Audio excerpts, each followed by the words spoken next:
Nabi Muhammad SAW adalah sosok manusia yang paling dicintai oleh seluruh umatnya, namun tidak hanya di kalangan umatnya saja, keluarga dan para sahabatnya pun sangat mencintai beliau. Sebagai sahabat yang hidup sezaman dengan Nabi dan menjalani hari-hari bersama Nabi, tentunya sifat dan karakter seorang sahabat Nabi pun tidaklah jauh berbeda dengan akhlak mulia Nabi itu sendiri. Dari beberapa sahabat Nabi yang kita kenal, salah satunya yang pernah menjadi khalifah menggantikan kepemimpinan setelah kepergian Nabi adalah Utsman bin Affan. Beliau adalah sosok khalifah ketiga setelah Abu Bakar dan Umar bin Khattab, yang naik meneruskan pemerintahan yang adil dan sejahtera. Meneladani sosoknya pastilah sangat baik karena beliau juga dikenal mempunyai suri tauladan yang baik, dan patut dicontoh bagi generasi berikutnya terutama umat muslim di seluruh dunia. Untuk itu sangat baik untuk kita meneladani kisah beliau. Pada pembahasan kali ini kami akan merangkum perjalanan hidup Utsman bin Affan, sebagai sosok khalifah dan juga sahabat Nabi Muhammad SAW. Namun sebelum kita mulai jangan lupa untuk dukung dan support channel kami, IJ Inspirasi dengan cara like, subscribe dan tulis pendapat kalian di kolom komentar tentang kisah ini. Bismillah, mari kita mulai kisahnya. Utsman bin Affan adalah khalifah ketiga yang memerintah dari tahun 644 Masehi hingga 656 Masehi dan merupakan Khulafaur Rasyidin yang paling lama memerintah. Seperti dua pendahulunya, Utsman adalah salah satu sahabat utama Nabi Muhammad SAW. Perkawinannya yang berturut-turut dengan kedua putri Nabi Muhammad dan Khadijah membuatnya mendapat julukan Zun Nurain yang artinya pemegang dua pelita. Selama masa pemerintahannya, pemerintah Muslim memperluas wilayahnya ke Fars sekarang Iran pada tahun 650 Masehi dan sebagian Khorasan sekarang Afghanistan pada tahun 651 Masehi. Penaklukan Armenia telah dimulai pada tahun 640-an. Utsman bin Affan bin Abi al-Ash bin Umayyah bin Abdus Syams bin Abdu Manaf bin Qusay bin Kilab. Utsman lahir dari seorang ayah bernama Affan bin Abi al-As, dari suku Umayyah, dan dari seorang ibu bernama Arwa bin Quraisy, dari Abdi Syams, suku Quraisy yang kaya dan dihormati di Makkah. Utsman memiliki seorang adik perempuan yang bernama Aminah. Dia terdaftar sebagai salah satu dari 22 orang Mekah yang bisa menulis. Ayahnya, Affan, meninggal di usia muda saat bepergian ke luar negeri, meninggalkan warisan penting bagi Utsman. Dia menjadi pedagang seperti ayahnya, dan bisnisnya berkembang pesat, menjadikannya salah satu orang terkaya di kalangan suku Quraisy.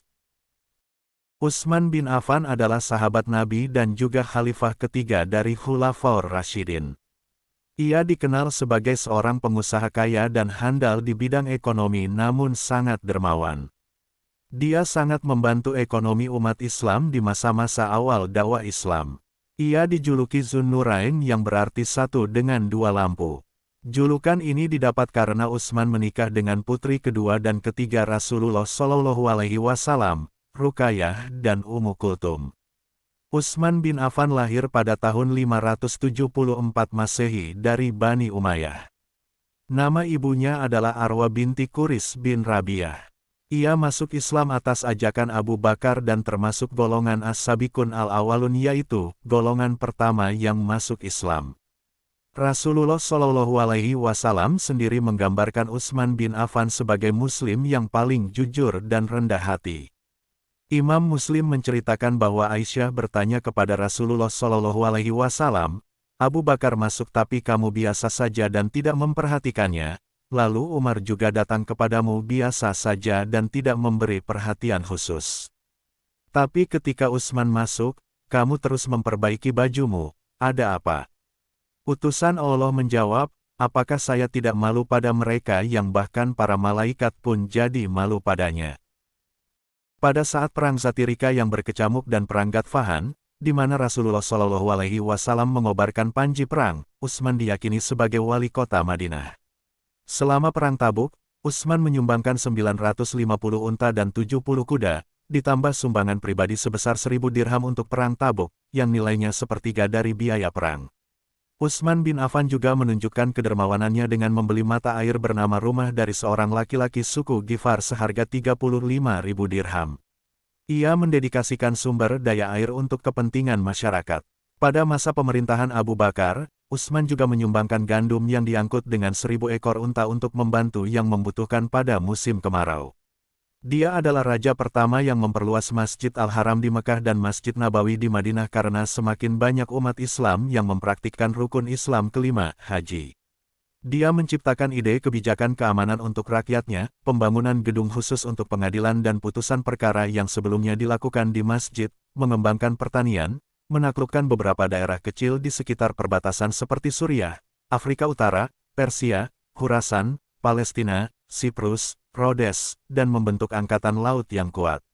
Karya terbesarnya adalah ketika ia memberlakukan kebijakan pengumpulan Al-Quran dalam sebuah mushaf. Selama masa jabatannya, Utsman juga banyak mengganti gubernur daerah yang tidak layak atau tidak kompeten dan menggantinya dengan yang lebih amanah. Ketika Nabi Muhammad SAW menerima wahyu dan mendakwahkan Islam, Abu Bakar menjadi orang pertama yang masuk Islam. Setelah melakukan perjalanan bisnis ke Syria pada tahun 611 Masehi, Abu Bakar mendatangi Utsman bin Affan untuk mengajaknya masuk Islam. Utsman pun memutuskan untuk masuk Islam dan kemudian dibawa oleh Abu Bakar menemui Nabi Muhammad untuk menyatakan keimanannya. Dengan cara ini, Utsman menjadi salah satu orang pertama yang masuk Islam, setelah Ali, Umar, Abu Bakar dan beberapa lainnya. Sejak saat itu, ia tetap setia kepada Nabi Muhammad SAW dan menjadi salah satu sahabat utama Nabi. Setelah menerima ajakan hijrah ke Madinah, Utsman menjadi salah satu orang yang berangkat dan mendampingi Nabi Muhammad SAW menyebarkan agama Islam hingga akhir hayat Nabi. Utsman menerima Islam dengan mudah, karena dia mendapat penglihatan seperti mimpi ketika dia kembali dari Suriah. Saat ia berjuang untuk tertidur, Utsman mendengar suara memanggil, "Wahai orang yang sedang tertidur, bangunlah karena Muhammad telah muncul di Makkah," katanya. Sampai dia kembali, dia belum pernah mendengar tentang agama baru itu. Utsman menghubungi Abu Bakar, yang memberitahunya bahwa dia telah bersumpah setia kepada Nabi Muhammad SAW dan telah menerima agama baru itu. Kemudian dia membawa Utsman menemui Nabi Muhammad SAW. Utsman mendengarkan kisah pengalaman Nabi dan keadaan di mana kenabiannya diturunkan. Dia segera menerima Islam dan kemudian bergerak dengan sangat mudah di lingkaran sahabat Nabi Muhammad SAW. Ketika pesan Nabi mencapai publik, hal itu membuat Makkah kacau balau. Banyak pemimpin takut kehilangan uang. Pesannya yang hanya untuk Tuhan berarti bahwa masuknya peziarah ke Ka'bah untuk menyembah banyak berhala sekarang akan melambat atau bahkan berhenti. Tantangan setelah bergabung dengan Islam. Ketika barisan pengikut Nabi Muhammad SAW mulai tumbuh, kaum Quraisy memulai kampanye penganiayaan dan pelecehan terhadap Muslim baru. Kaum Quraisy siap berjuang untuk melindungi berhala mereka dan juga untuk melindungi cara hidup ekonomi dan sosial mereka. Kampanye dengan cepat meningkat menjadi kekerasan dan pelecehan dan bahkan anggota keluarga mereka tidak aman. Penerimaan Utsman terhadap Islam menyebabkan reaksi balik di keluarganya sendiri. Ayah Utsman sudah meninggal tetapi pamannya berusaha menahan Utsman. Dia mengikat tangan dan kakinya dan menguncinya di lemari. Ibu dan pamannya ingin dia berhenti memeluk Islam, tapi dia menolak. Utsman juga menghadapi pilihan sulit dalam pernikahannya. Istri-istrinya menolak untuk menerima Islam dan meskipun dia berusaha meyakinkan mereka tentang keindahan Islam, dia akhirnya harus menceraikannya. Ketika Nabi Muhammad SAW wafat pada tahun 632, Abu Bakar menjadi khalifah yang berkuasa atas umat Islam. Pada masa ini, Utsman bin Affan dan kawan-kawan lainnya menjadi penasehat utama pemerintahan Abu Bakar. Setelah kematian Abu Bakar pada tahun 634 Masehi, Umar bin Khattab menggantikannya hingga kematiannya pada tahun 644 Masehi. Setelah Umar menjabat sebagai Khulafaur Rasyidin kedua, Utsman tetap tinggal di Madinah untuk menjalankan bisnisnya dan ikut serta dalam pemerintahan. Berbagai peristiwa ia alami, hingga Umar bin Khattab meninggal dunia karena dibunuh oleh Abu Lu'lu'ah. Setelah itu, dilakukan diskusi untuk memilih khalifah berikutnya. Ada 6 kali percalon yang diajukan, yakni Ali bin Abi Thalib, Utsman bin Affan, Abdurrahman bin Auf, Sa'ad bin Abi Waqqas, Zubair bin Awam dan Talha bin Ubaidillah. Namun, Abdurrahman bin Auf, Sa'ad bin Abi Waqqas, Zubair bin Awam dan Talha bin Ubaidillah mengundurkan diri, meninggalkan Utsman dan Ali sendirian. Setelah dilakukan jajak pendapat, mayoritas menginginkan Utsman menggantikan Umar sebagai raja ketiga. Maka pada bulan Muharram 23 Hijriah atau 644 Masehi, Utsman bin Affan menjadi khalifah pada usia 70 tahun. Pada masa pemerintahan Utsman bin Affan, salah satu hal yang dilakukan adalah memperluas wilayahnya dan mendirikan armada angkatan laut.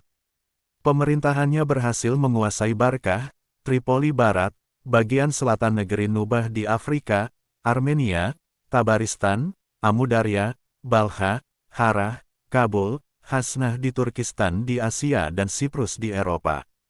Utsman juga membagi kerajaan Muslim menjadi 10 provinsi dengan masing-masing seorang emir atau gubernur. Di bawah pemerintahannya, umat Islam mengalami masa kemakmuran dan kemakmuran terbesar. Konon, orang bisa pergi haji lebih dari 1 kali. Utsman pun juga membangun polisi dan pengadilan yang selalu berdiri di depan masjid. Pencapaian Utsman yang paling gemilang adalah kompilasi Al-Quran yang kemudian diperbanyak dan dikirim ke Mekah, Suriah, Basrah, Kufah, dan Madinah. Utsman bin Affan memerintah selama 2 periode, masing-masing berlangsung selama 6 tahun. Namun, pada pemerintahan keduanya, terjadi perpecahan dan pemberontakan karena posisi strategis dalam pemerintahan diberikan kepada keluarganya oleh Bani Umayyah. Pada tahun 35 Hijriah atau 655 Masehi, sekitar 1.500 orang datang ke Madinah untuk memprotes kebijakan Utsman. Namun karena tidak mendapat tanggapan, protes tersebut berubah menjadi pemberontakan yang menggulingkan rezimnya. Utsman dikepung oleh pasukan ini, tetapi menolak untuk berperang karena dia tidak menginginkan pertumpahan darah di antara saudara-saudara Muslimnya. Khalifah Utsman bin Affan pun meninggal pada tahun 656 Masehi setelah seorang pemberontak bernama Al-Ghafiqi berhasil masuk melalui atap dan menemukan kamarnya. Penyebab kematian Utsman bin Affan adalah pukulan di kepalanya. Utsman bin Affan disebut-sebut sebagai khalifah ketiga setelah wafatnya Umar bin Khattab. Terpilihnya Utsman bin Affan karena sikap dan perilakunya yang mulia dan ikhlas dalam usahanya mengembangkan Islam. Setelah menjadi khalifah, banyak yang dilakukan untuk memajukan Islam. Salah satu jasanya adalah mendirikan kelompok penerbit Al-Quran yang diketuai oleh Zaid bin Sabit. Hal ini karena ketertarikannya kepada umat Islam tentang cara membaca Al-Quran karena teks-teks yang ada tidak memiliki urutan dan ada perselisihan tentang cara membacanya. Langkah pertama adalah mengumpulkan mushaf Al-Quran yang ada di masyarakat. Karena mushaf Al-Quran di kalangan masyarakat bisa saja tidak sesuai dengan kebenarannya. Tugas selanjutnya adalah menyalin dan menyusun mushaf Al-Quran yang ada kaitannya dengan mushaf-mushaf yang disimpan oleh Hafsah binti Umar yang masih terpelihara dengan baik dan benar. Al-Quran yang direkam atau diterbitkan kemudian disebut Mushaf Al-Imam, atau Mushaf Utsmaniyah untuk dijadikan pedoman dalam membaca Al-Quran yang benar. Utsman bin Affan pun juga dikenal sebagai sosok yang dermawan. Pada masa Khalifah Abu Bakar, kota Makkah dilanda kelaparan akibat musim kemarau yang berkepanjangan. Ketika datang dari negeri Syam, Utsman dan kafilah dagang membawa 1.000 unta serta makanan. Sebelum memasuki kota, rombongan Utsman dihentikan oleh para pedagang Mekah untuk membeli semua barang bawaan Utsman dengan imbalan keuntungan yang banyak. Namun Utsman tidak tergiur sama sekali karena ia berniat memberikan semua barang yang dibawanya kepada fakir miskin. Khalifah Utsman bin Affan pun tidak pernah kenal takut kepada siapapun, kecuali hanya kepada Allah Subhanahu wa Ta'ala. Di hadapan 120.000 pasukan tentara Romawi di Afrika Utara yang diperlengkapi sepenuhnya dengan peralatan perang, Khalifah Utsman langsung mendirikan armada dan pasukan angkatan laut, dan Islam pun menang dalam pertempuran tersebut. Utsman tergolong orang yang kaya raya, namun ia tidak hidup dalam kemewahan. Perilakunya dalam hidup sederhana dan tidak mencolok, seperti berpakaian, makan, dan hidup. Syurahbil bin Muslimin melaporkan bahwa Utsman biasa makan enak seperti yang biasanya disajikan oleh para penguasa, tetapi di rumah dia biasa makan roti dengan cuka atau minyak. Pada suatu ketika setelah mendengar Utsman bin Affan masuk Islam, pamannya Al-Hakam bin Abil Ash sangat marah. Utsman diikat dan dipukul berkali-kali untuk kembali ke agama leluhurnya. Namun Utsman tetap teguh pada keyakinannya dan tidak akan meninggalkan agama yang diajarkan Nabi bagaimanapun caranya. Ketika pamannya menemukan keyakinan Utsman yang tak tergoyahkan dan tidak mampu memaksanya kembali ke keyakinan leluhurnya, Al-Hakam akhirnya membebaskan Utsman bin Affan. Wahai saudaraku, mengenal sosok Utsman bin Affan memberikan kita gambaran bahwa ada sosok manusia yang begitu baik budi pekertinya setelah kepergian Nabi Muhammad SAW, yang memberikan kesempatan bagi kita untuk menjadi bagian orang baik tersebut dan memberi pelajaran hidup yang baik bagi generasi selanjutnya.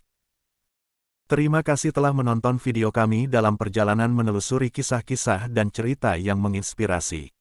Semoga apa yang kami bagikan hari ini dapat menambah pengetahuan dan menjadi inspirasi serta menambah cahaya keimanan di dalam kehidupan kita.